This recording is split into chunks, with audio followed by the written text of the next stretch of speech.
Hello, in this video I want to show you how to create guest networks on Mercusys router. And to do this, we'll need to open our configuration website, which is mwlogin.net. Then you will need to log in with your credentials. By default, it should be admin as a username and admin as a password. Now we can go for the network that we want to copy as a guest one.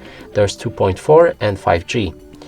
Now underneath there's a guest network. When you click on it, you'll be able to turn it on like this. Then we can change the SSID, which is the name for this Wi-Fi. Set up the password for it. If you want, it's optional. We can enable or disable it right here.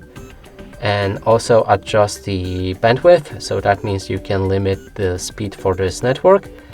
Access my local network, you can click on yes or no, and then set guest access time. So when you click on yes, you'll be able to specify the amount of hours this network will be available for a specific device.